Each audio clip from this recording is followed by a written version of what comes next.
Hi, everybody. My name is Nyemade, and I am the fellow with NAMI, Delaware, part of their Diversity and Equity Fellowship. And I am happy to bring you another Sharing Hope community conversation. We have it the fourth Thursday of each month where we just get together and discuss different things that's happening in our lives and how it relates to our mental health. Everyone is invited, but we really try to focus and center the conversation around those people or those individuals who are part of our BIPOC community, just to talk about experiences that are sometimes a little bit unique to us and to give us the space to discuss those. We have guests and I'll be speaking with them for a portion of this that will be recorded. And then the second half of the gathering is unrecorded, where we can just have some open conversation. So if you are watching this on YouTube, thank you so much for joining us.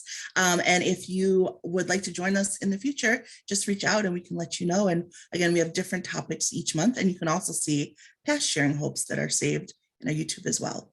So as I mentioned, my name is Nyemade and I'm with NAMI Delaware. I have two great guests with us today. We're going to be discussing the topic of being a caregiver and what encompasses that and the mental toll that can sometimes take. We have with us today, Ms. Dottie Johnson. Would you like to introduce yourself a little bit? Yes, good evening, everyone. I'm Dottie Johnson. I am a caregiver I'm a caregiver for my son, my 32-year-old son, who is now doing better, but I am a mother, a wife, a postal worker, and I'm glad to be here this evening. Thank you so much for joining us. And we have Melissa Tools. Hi, good evening, everyone. Melissa Tools. I am a therapist, I like to say by night, and full-time daughter by day and night. I am a caregiver for my household that includes, again, my mom, my daughter, and currently we also have a sibling that is with us until they transition into full adulthood. But glad to be here and thank you so much for the opportunity. Absolutely. And again, thank you both for joining us.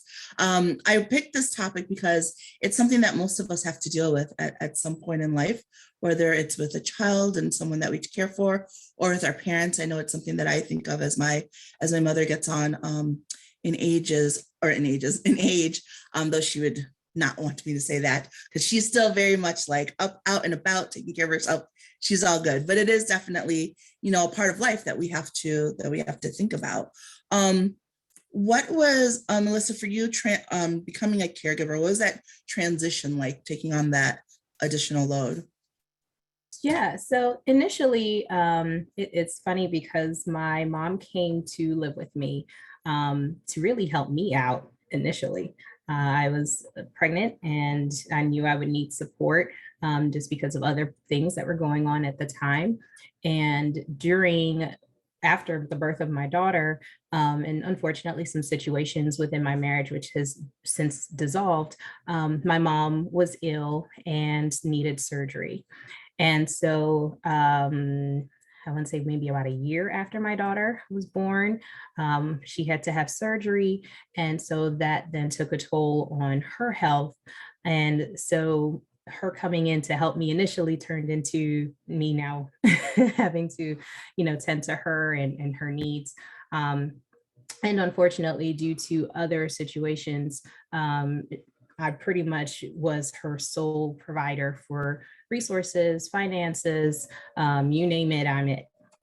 And so that transition of now being responsible for my parent rather than my parent coming in to help was at first, I'm just that person that's just like, let's get it done. Let's just do what we need to do. You need to get Medicaid or Medicare or whatever. I don't know how any of this works, but we're going to figure it out, and just like get it done mode.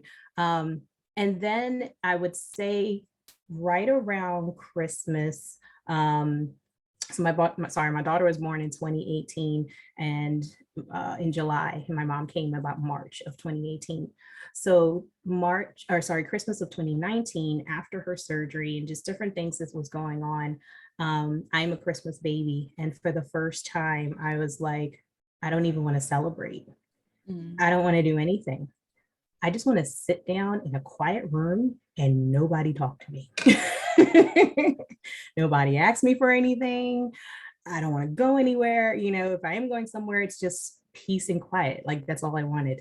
And so I went to, which those that know me, my favorite place, which is Starbucks. She's an expensive friend. And I went on Christmas Eve and just sat there the entire day because I didn't give myself the time to really think about the fact that you are now taking care of others and your parent at that. And so to make that switch in my mind that I am now responsible for my mom, and my mom sounds probably like yours. She's still lively, she's still young, and then the other part of that was to see her have the challenge to realize that her children, mainly me, I'm the eldest of three, is now responsible for her. And sometimes she would voice that, she would voice how she's not necessarily sorry that this is happening, but of course she knows it's a toll and she wish things were different. And so because I know that she wants to do more, she wants to be healthy, she wants to be well, and this has been some years of not being well, I also kind of took that on as well. And not realizing how much of it I did take on until, like I said, I got to that space of just, I don't want to talk to anybody. I don't want to deal with anybody. And so recognizing it took almost a year before it really hit that this is where I was. And then you had to deal with sort of the outcome of that, which we'll definitely come back to. Dottie, with taking care of your son, is it a little, I would assume it's on one level a little bit different because you're a parent. So like your job is to caretake. But I think most parents, even when they think about having children, they think of letting them fly the nest at some point, not necessarily having to continue that care on into adulthood. So what has that been like for you? Yeah, it's been difficult. He was diagnosed with bipolar at the age of 26.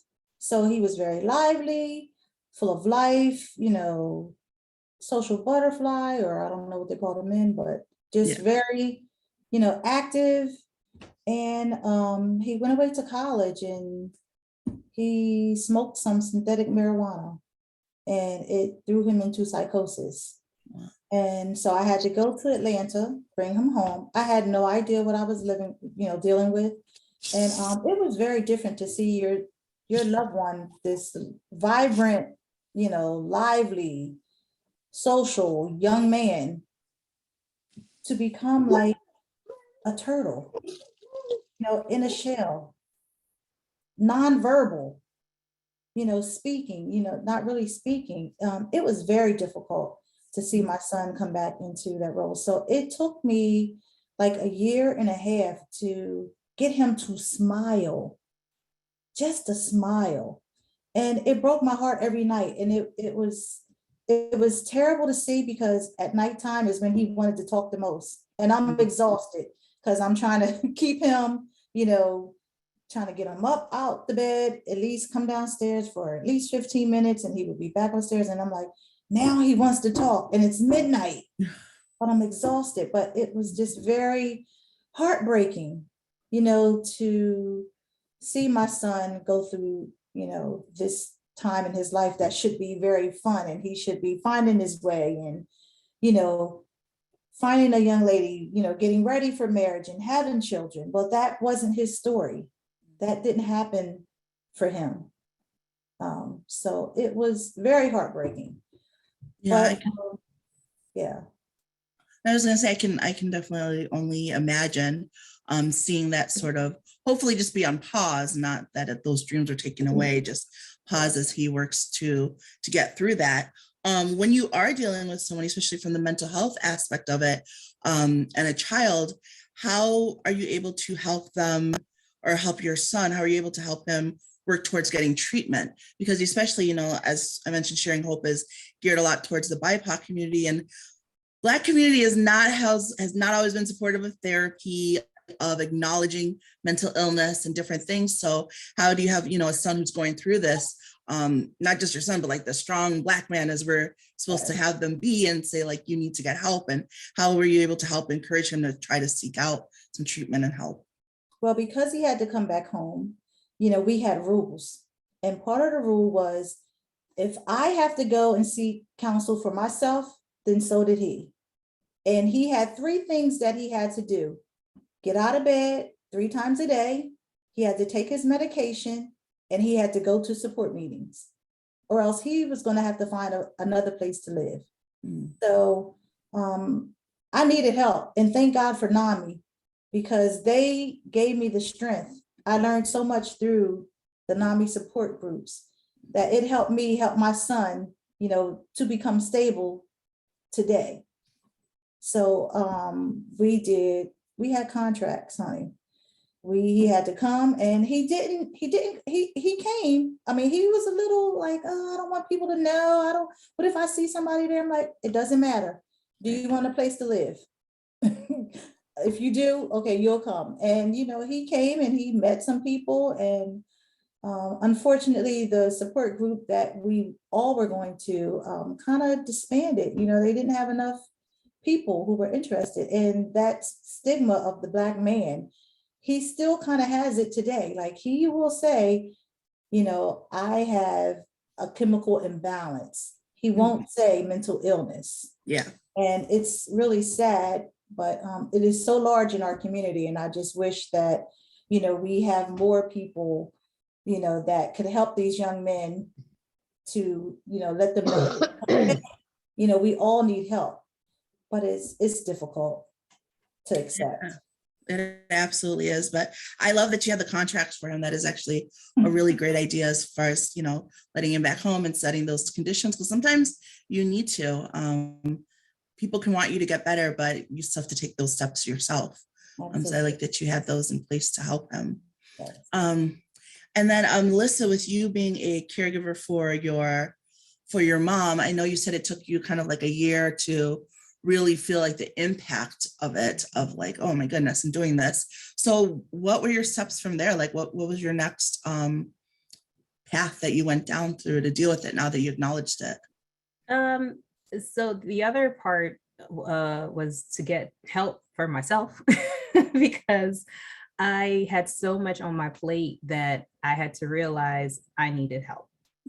I needed support. And you know, as you mentioned, that of course in the Black community, and we're islanders by birth. So in the Caribbean, you know, community, you really don't talk about stuff like this. You help everybody else, but you don't necessarily need the help. And then to be a therapist on top of it, I'm like, okay, yeah, I can't. I need to find someone that I can, other than family, because as the eldest, I felt like I didn't want to burden my siblings. And, you know, at the time, my sister was living in another state. And like I mentioned, my brother was also living with me as well. And so I felt like it was my responsibility as the eldest to take care of everybody. And that was also in a moment when my life was kind of falling apart. So I had to acknowledge, first and foremost, I can't be of help to anybody if I'm not well. And sometimes just, you know, remembering your own words that you're telling clients to do. Now it's like, you have to do it. So I found a therapist, and thankfully she was able to help me to process some of the feelings and emotions and the areas that I even felt like guilt, so to speak, that it was okay to feel what I felt. And then I also went back and we looked at, again, every financial support that we could get, because at this point we had some things in place, but again, it was just me, you know, taking care of all the bills, taking care of food, taking care of clothing, taking everything. And so just looked at resources that was available for her specifically, but also for the household as well.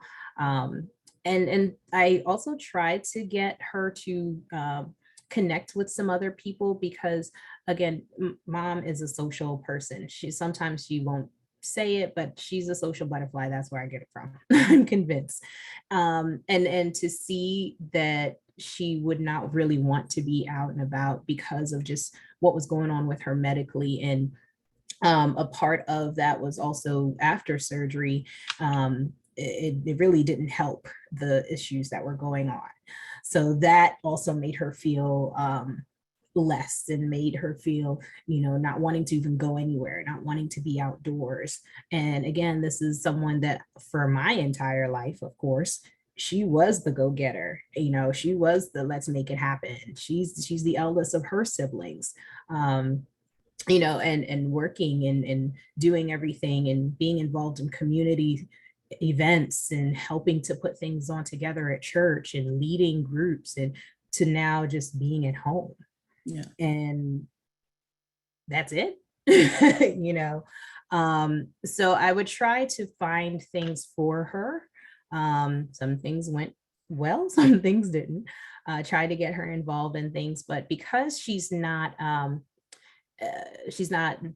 physically to the point where she can't do for herself, or she's not completely disabled. She also didn't want to feel pressured, like I was trying to force her to do things. Mm-hmm. And so we ultimately just sometimes would come to a clash, because I'm thinking I'm doing something good by helping her to, get involved. Let's go to the Y, let's do these things. And she's like, that's not me. That's not what that's not what I'm about, or that's not what I want to do. And, physically, I can't do all of that extra. Going up and down the stairs was a task. So it was just even learning her all over again in this new phase of life was really part of my challenge as well. Because otherwise we would just continue to have continuous come to Jesus moments, as I like to say. Yeah. And that wasn't going to be positive for anyone, but we also recognized that sometimes we just needed space, and that helped tremendously. And so after working all day, by now, going into 2020, and we're in full lockdown mode, we couldn't go anywhere, nobody could do anything. We just needed to create time of space. So I would be in my room, that was my time. She's in her room, that's her time. And then we would do communal things like watch, what is his name? Steve Harvey at the end of the day, and Family Feud, Yeah. cook and have little time together here and there. But it was very valuable, and it still is, for us to just have our separate moments so that we can live together. Yeah, I think that's probably I would imagine one of the biggest challenges is recognizing where your loved ones are in their life versus like how you used to know them, like with your mom being out or Dottie with your son being, vivacious and full of life. And now he's this whole new person. And I think it's like natural human inclination to want to be like, let me help you get back to where you were. But that's not often the same place that they are now, or even necessarily can get back to. So it's sort of like you want people to accept you where you are before they try to push you back to where you used to be. Absolutely. Miss Eunice, I know that you are not an official speaker, but I know that you are very passionate about caregiving and caregiving community. And especially as Melissa mentioned, the Caribbean community, it's hard sometimes to ask for help when you are a caregiver. So like in your time being a caregiver, how did you make sure you take care of yourself as well, whether it's reaching out to people or pulling on your own inner strength? Oh, you're muted.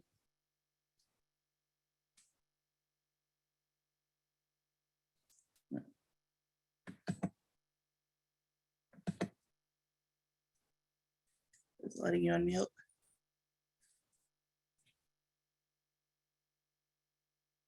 Technical difficulties. Jackie, can you send her something to unmute? It shows now that she's unmuted. Can you go ahead and speak, Dottie? Oh, Not Dottie, Miss Eunice. So hers says RT on is what it's showing on her screen. Do you see it, Jackie? I sent it. Okay. Well, while we work on that, Dottie, do you mind answering that question while we work on unmuting Miss Eunice? Just as far as how you personally worked through the transition. Oh, it was really tough because I used to say I grieved without a loss. And if my son wasn't okay, how could I be okay? So I didn't do self-care very well. And I still don't. I'm better because at the same time, my son was diagnosed in 2015. In 2017, my mom was diagnosed with cancer. And she had lived with me since my father passed. So I have a mentally ill son, and now I have my mother. So I was not good. And I, through prayer and a lot of crying and a lot of prayer and a lot of crying, and my husband was a very good support person. And just going to meetings, just learning what I could learn to help myself and my son. So although it was very difficult, just having avenues for myself. And, I would still try to do little things, but, my mind was still racing, like on my son, how's he doing? Is he taking his meds? So I was not good at self-care at all. And you said you're still not now, or are you trying to work to get it better? I'm better. I'm still not all the way there 100%, because I feel like, the Bible says, honor thy mother and father. And so now my mother takes a lot of my attention. My son is stable, and living in, connection housing, but my mother is still with us. And unfortunately, she's been in the hospital for the last 2 weeks. So, we have some decisions to make.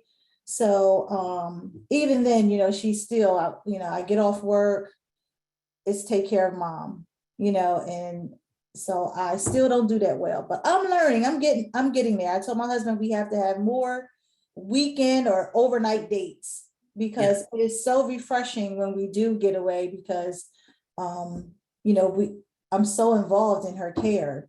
And I really do need those outlets, and I'm trying to do better.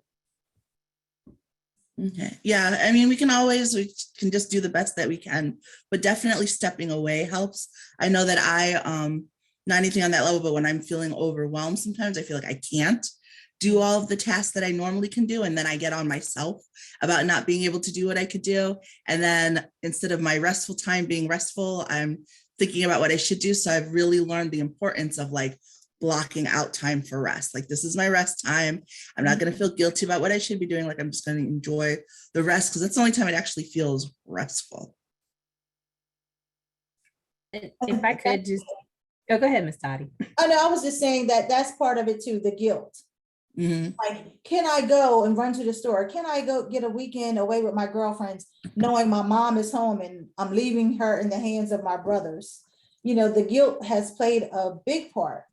But, I'm learning to let that go. I'm sorry, Miss Melissa. Oh, no, you're fine. I was agreeing with you.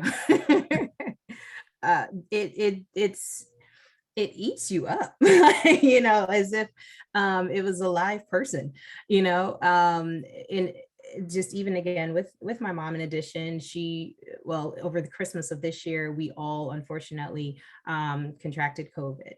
And so out of all of us, it hit her the hardest. So she was in the hospital for about 8 days or so, but even the long-term effects are still present. And so while she was in the hospital, I'm thankful that in this moment, in this season, I do have my sister with me, because we were able to now somewhat share the load. Whereas before, it was on me and some of it on my brother, but still, again, that financial piece was huge. And not that you can put a price on caring for your loved ones, but the reality of it is that is a huge factor when you're taking care of a living being, period. Whether it's my child that's 3 or, my other child, which my mom will tell you, she's my other child. Yeah, money doesn't buy happiness, but those bills can really make you unhappy. Let me tell you, and they keep coming. So, so it was just sometimes like you said, could I even take a mini break? Can I just take a day? Can I take an hour? And while you're away, you're still thinking about, well, did I do this? Did I prep their meal? Did I make sure, I went to Walgreens to get her meds? Does she have everything she needs? Does she know where everything is? Does she know where everything is for my daughter? Which I know she does, but still, those are just constant questions over and over and over. So even while you're trying to rest, you're really not resting. And I say that it hit me again the hardest when we did transition and we moved and relocated the latter part of last year, and my body was just done. I couldn't get out the bed. I didn't want to get out the bed. So that was also the mental piece there that I'm still working on and working through. Again, just because of other things in my life that I had the picture, perfect, this should be great, and it all fell apart. That's a whole nother sermon for a whole nother day. But, recognizing that I needed rest sometimes came at the cost of my body shutting down. And then that meant now I have to recoup and rejuvenate and wait until I can get back up and running. And I'm working on it too, as far as self-care. I'm getting better at it, and just taking, even if it's every day, an hour of doing nothing. So mindless TV or a game on my phone or taking a walk, just doing something so that I can disconnect from whatever may be going on, even though we're all still in the same house. But that may mean locking myself in the bathroom and just saying, I'm not available. Just something, and doing at least one thing for myself every day. I used to say at least once a month, but honestly, those come far and few in between. And I even had it in my mind to say, hey, every 4 months, I want to go somewhere, even if it's just to a hotel around the corner and check myself in for a night, but things don't always work out that way. And if I wait for a month, that means it's a whole nother month of stuff that has piled on. So I had to retrain myself. And I purposefully say retrain, because we've trained ourselves to just go and do for so long. So now it's retraining the mind and retraining even the belief that it's okay to rest. If the Lord rested on the seventh day, then guess what? I am too. Amen to that. Yes. And it's so important. It's definitely something that I'm passionate about talking about right now with different people and groups, is recognizing the signs before the burnout. I'm the same way. Like, I'll get to the point where I shut down. I literally cannot keep my eyes open. I just want to sleep the entire day. And like recognizing the points before you reach that point is hugely beneficial as far as just keeping things going. Am I unmuted yet? Yes, you're unmuted now. Okay. Good evening, everyone. And my caregiving story is a very long one. It started when I worked in corporate America, and my husband was diabetic, and he had prostate cancer. He took approximately maybe 11 tablets per day. So before he got to a low stage, I would, put his meds out, and I would be calling, making sure he was taking his medicine and eating the food. Well, suffice it to say, he would toss the food, the healthy food I prepare, and eat the junk food. And then it got to a point where I said, I must retire. So I retired a year before I was eligible to retire. And the caregiving process was a long one. The cancer had gone to stage 4. But he was still moving around, still having a decent lifestyle, and would go to the gym, etc. Things went down the hill. I retired in 2011, then 2012, it went down the hill when it got to stage 4. And again, he was never laid up until the last 5 months of his life. And when he was in the healthcare facility for 4 months, I never missed a day. I went in and sat at his bedside. I took my mini canvas. I'm an artist, just to sort of everyone know. That was my major means of coping. And I created a body of art, and I'm going to be able to share them on the first Friday. And the body of art is called the HEART of caregiving, because caregiving is a work of not art, but HEART. And then I had to cope with that, and then naturally got to the stage and he passed in my arms. And that left me in a kind of mode as to where do I go from here? I had to find a way to rebound from grief to growth. Actually, when the people who were helping me to cope with the grief, they said, you can now teach a class. You have mastered it so well. So it is creativity. And I wrote a journal. I documented every aspect of his health and caregiving. And I created a body of food titled, Your Life is on Your Plate. Because the endocrinologists and the oncologists, they were mad with me because for 21 years, never took a dose of chemo or radiation in those years because of my intensive research. And I revamped the diet. I brought the A1C from 7.2 to 5.9. And the endocrinologist said, Mr. Fitz, you're going to let me lose my Medicare claim? He's no longer diabetic. Yeah. I took him out, I got him off insulin. So in my next life, I should have been in the medical field. Yeah. I mean, that's So, amazing information you should share even now, because so many people can use it. Yes. Because they definitely do say that when you put food in your mouth, you're either feeding disease or fighting it with whatever, every time you the put something in. pandemic was an awakening point. When the pandemic broke, and that first weekend, I went to my grocery store to shop. All the aisle with the processed food and the junk food, everything was gone. Yeah. And when I went over to my side with the fruits and the veggie, it was loaded. Mhm. What does that say about our habits of eating? Yeah, and I So- think even with the pandemic, I noticed that as much as we talk about like washing your hands and wearing masks, like there was never a lot of communication about like what you can do to help your immune system, which is what you're the digesting. immune system. And I swear by certain things like ginger. Yeah, ginger helps clear up inflammation. And the fruits and the veg, and even though he was diabetic, I researched and determined the kinds of fruits that were not high levels of growth, and he could have them. So I kept him on a rigid diet. He used to say, I'm starving him. but he lived for 21 years, and only those last 4 or 5 months he was laid up in bed. Well, he was definitely lucky to have you as a caregiver to care for him and to also transition what you were going through into something that can help others. You're caring through art, or you're through heart, HEART, instead of just art. I absolutely love that. On the first Friday, I opened an exhibition, and it's titled The HEART of Caregiving, Rebounding from Grief to Growth. And if anyone is available, it's from 5:30 to 8:30. And you'll even get a chance for free to create a work of art about healthcare.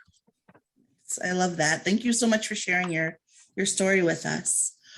Dottie and Melissa, I wanted to ask you, knowing where you are, how things have been now and your journey on both sides of it, are there some things you wish you had known in the beginning that would have made the transition easier or helped you along the way that you could maybe share with someone who might be about to take on those additional roles and responsibilities? Okay, I'll go first. Yeah, I really wish that I had like some people in my family that I found out that had mental illness. I wish I had known, because that kind of would have helped me, in my journey. Even my close cousin, her son dealt with mental illness, and I never knew until my son went through it. And I was like, wow. And she was a great support person for me, but I just wish I had knowledge of it, prior to going through, to help me through it. In return, when I get through this caregiving for my mother, whenever that, maybe I want to be a volunteer for NAMI, because it gave me so much that I just want to give back. I just wish, and you know, who thinks about learning about mental health when it doesn't affect you? You only learn about it when it affects you, because it's not talked about in the Black community at all. So until you're hit with it, you're kind of forced to deal with it. So, I mean, I just want to advocate for, you know, the Black community to, you know, it's okay to say, I need help. And until they're so not willing to accept that they themselves, men and women, that I have an issue, but they don't realize that there's so much help out here that could help them along, you know, in their new season of life. And it doesn't have to stay that way. But they just they concentrate on all the negative versus not being able to see the positive that could come out of it and how they can help others. So yeah, I wish I had known, like my cousin would have shared, but she was afraid to share it with any of the family. And it is hard, because, you know, all of your family can't understand. You know, they just think, oh, he should snap out of it. It's this, it's that, and it's not that easy. You know, we all wish we could snap our fingers or, you know, whip up a magic potion and whew, you know, you're back to yourself, but it's not that easy. You know, the brain can't tell the brain that it's broke. So, you know, or needs fixing. You know, the brain can't tell you. It can tell your leg that it's broke. It can tell your finger that it's, you know, it's hurting, but the brain cannot tell the brain that it needs help. So it's especially hard, I think, in our community, fighting that stigma, which is unfortunate, because if we would talk about it more, then people would realize how natural it is, or at least how many more people have it and are working through it, and that they're not alone. But people are so afraid of being ostracized that they don't tell anybody. And then, especially in families, like so many families don't realize what's being passed down through generations because we're not talking about it. And also, you know, there are so many things. This month is actually also Autism Awareness Month. And there's so many things where through behaviors, people who are dealing with different things learn what's called masking, where they can imitate other people. And, you know, you have that. It's like the kid fidgeting in church, like stop fidgeting, and, you know, like stop being weird or stop doing all these things, when really it's that they might be dealing with a mental thing or a behavioral thing. But because we're not tapped into it, we just say, stop it, cut it out. And we instantly put it in the category of misbehaving instead of that there's something wrong. And then that's awful within our community. But then when you step outside of our community and look at like juvenile detention centers and jails and things like that, the large amount of the people in those situations are actually dealing with a mental illness. But again, we're still saying, oh, it's just bad behavior, instead of saying like, oh, well, here's this other problem that we need to deal with. And I think being part of the Black community, part of what's frustrating is I think we're getting, as like a nation and a world at whole, better about talking about it, but it's still sort of reserved a little more for one group. You know, like when one group has a shootout or when one group does something wrong, it's like, oh, you know, mental illness, which in and of itself is horrible, because then it puts the violence to mental illness, which is also not a link that we need to have, because mentally ill people are not inherently violent. And so it's unfortunate that it puts that on it. But then at the same time, at least they're giving some leeway for that behavior, versus with us, it seems like it's just, oh, they're just violent criminals. And that's not always the case. They're dealing with things that they're not being able to talk about, or no one's really addressing with them.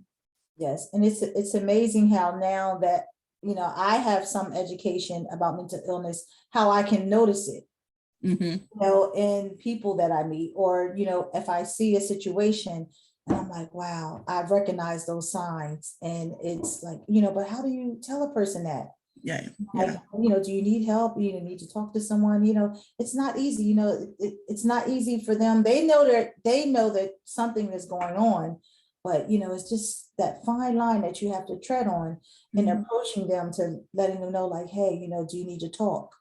Yeah. And, you know, everyone is not willing to open up. They're not. And the thing is that, you know, something we say in NAMI all the time is everyone has mental health just like we have physical health. And, you know, sometimes sometimes you get a cold, and then also sometimes you have a lifelong physical illness. And sometimes your mental thing is a short thing you're going through. Sometimes it's a long thing, but like everyone goes through things sometimes, and we need to remove the shame from it for our mental illness, our mental care, like we do the physical one. And I know you mentioned your son says he has a chemical imbalance, which is actually a great way of describing it, especially if you're someone with a long term. I think a lot of times, like with short term depression or things like that, it's easy for people to say, oh, I'm just going through this hard time. And whether that leads to sadness or full blown depression, it's still like a short window. Yes. But I think because I have clinical depression as well, it's a lot harder to explain to people. And it's always been a frustration of mine where I'm like, oh no, life is wonderful. I just can't stop crying. Like, I'm sorry, like it's sometimes it's hard to explain that to people and letting them understand like, oh, it's a chemical imbalance. It's not just about how I feel like, oh, I don't feel like I want to do anything. It's like, no, literally my brain is not shooting off the chemicals that will allow me to like just get on with it, So it's hard, but I love and I appreciate that you are out there, trying to spread the word. You mentioned wanting to volunteer. I hope you do. Mental health first aid is something that NAMI offers for anybody who is watching this or on this call, where it helps you like sort of identify and be able to help people through that. And then also we're working on some more presentations to share with the communities, to churches, to groups, so that people know what we have available, and also that it's okay to talk about these things as well. I think it's very important. And Nyemade, yes. I just want to stress the power of the arts. I'm a visual artist, but music, journaling, all types of art can help in the crisis. I go back to the pandemic. When the pandemic broke and we were in lockdown and I had no option, I took my materials home. And I was coming along the road and I saw a patch of roses. These are annuals. And I looked around, it was March. And I said, well, the beauty of nature is not on lockdown. The beauty of nature is never closed. I created a whole series and I played the 3 little words. Don't worry about a thing, because every little thing gonna be all right. So we must find outlets. And many of the people suffering from mental illness, they can be helped through therapy. And it can't be just one shot. It has to be ongoing. And they have to get the resources that will help them to cope. Write it out, paint it out, drum it out, whatever way, it has to come out. If it's just bottled in, then it will just continue and devour the intellect. Absolutely. And I love that you mentioned different forms of therapy in the arts. I've always been a huge arts person. Music is my thing. I play the piano and viola, but even just listening to music, it expresses my mood. Sometimes when I can't think of what I want to say, I can put on the song that expresses it. And I think that that's important. Like you said, finding your own different ways of self-care and self-therapy to get through those moments is important. This week I was working with a group of after-school care, and I recognized Poetry Month. So I took a piece I have called The Rose That Grew from the Crack in the Concrete. And I have Tupac Shakur's book of 200 poems. And these were 8 and 10-year-old kids. And I read The Rose That Grew from the Crack in the Concrete. Well, first I showed them the image. And that little 8-year-old boy discerned, he was able to explain the meaning of the concrete and the rose. Yeah.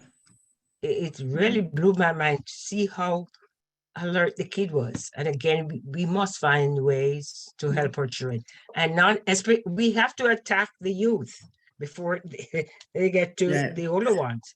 And the stigma of at risk, it's not at risk, they're at promise. Society is at risk. If we find the promise in our youth, cultivate and nourish the promise, we can take away that at-risk stigma. Yeah. Yes, absolutely. The younger we talk about these things and let them know that feelings are okay, not being a certain way all the time, like you can express and have that range, I think is hugely important as they grow to also be able to express it as they get older. Melissa, what about you? What's something that you wish or a few things that you wish you had known to help? everything. No. Well, first I need Miss Eunice. I need that menu. Right. Because and that's another area too that we're working on with my mom. She's borderline diabetic as well.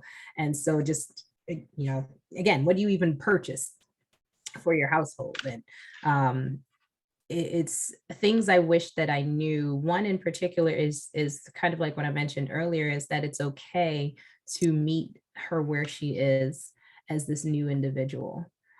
And also it's okay to not push for things to be resolved.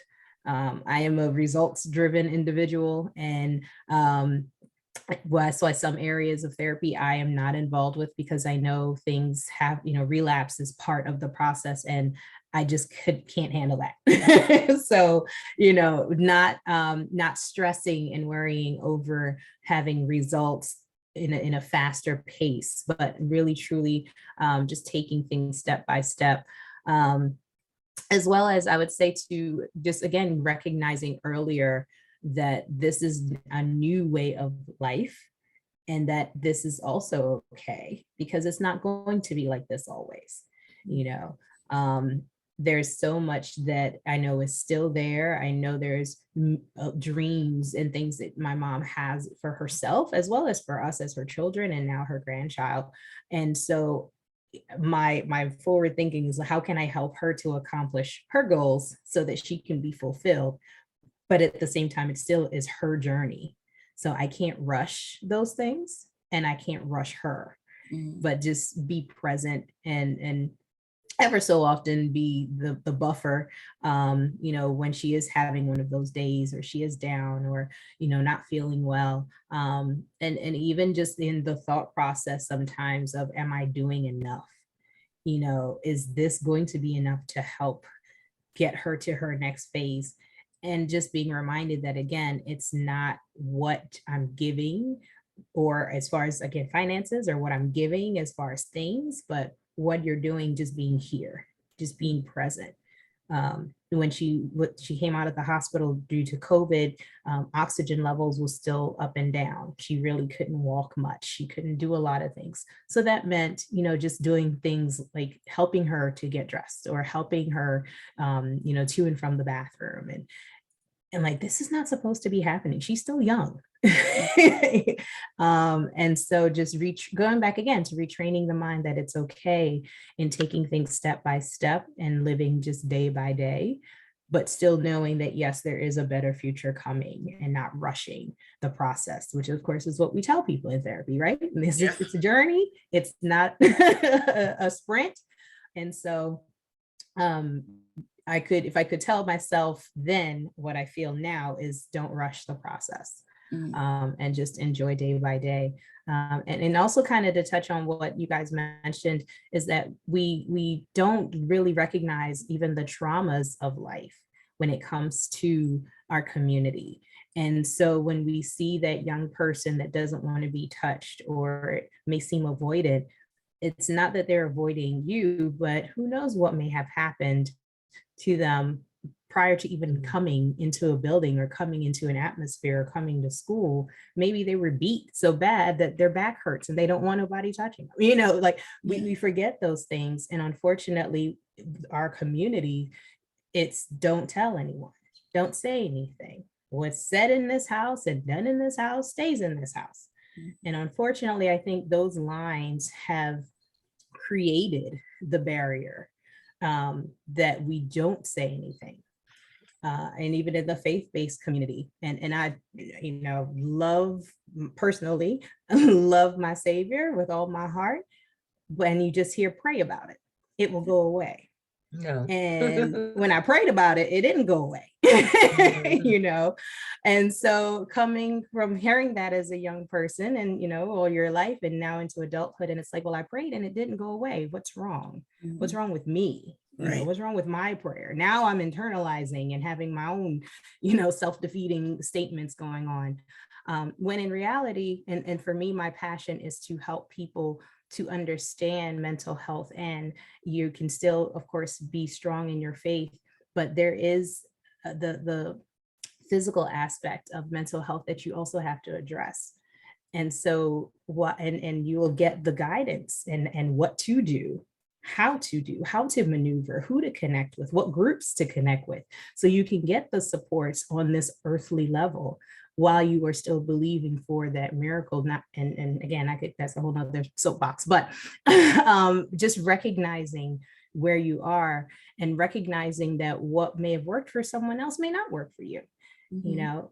And like Miss Eunice shared, finding those tools that will work for people. And music is also my outlet. Singing is my outlet. We couldn't do that because of the pandemic. So guess what? I would go in my car, turn that music up and sing as loud as I want to myself. I call my car my studio, like it's studio time. Yes, honey, come on now. And just go for it. Or just, like you said, play music, something, but finding something to help get, before you get to that point of burnout. That is the next area that I would really have encouraged myself not to get to that point before recognizing, okay, you need a moment. You need to get your own self together, get your strength up. The saying that I love to use, and now it means more than ever, is that you can't pour out of an empty cup. And so daily you must refill your cup somehow. So yeah, thank you. Absolutely. Again. Well, I can't thank you both enough for coming and sharing and being transparent, and Ms. Eunice for letting me put you on the spot a little bit to share as well. We're going to, as I mentioned, we're going to continue the conversation off camera for a while, just in case anyone else wants to share or speak. But if you are watching this, just know that you're not alone. It can take a lot on your toll, your body, your mental, all of it, and you're not alone. There's places to reach out to get help. You can reach out to NAMI for resources, find a support group. As everyone said, try to find a way to help you not burn out. I think is the most important thing to help keep you going as a caregiver. But thank you so much for your time, and join us again next month. And have a great day.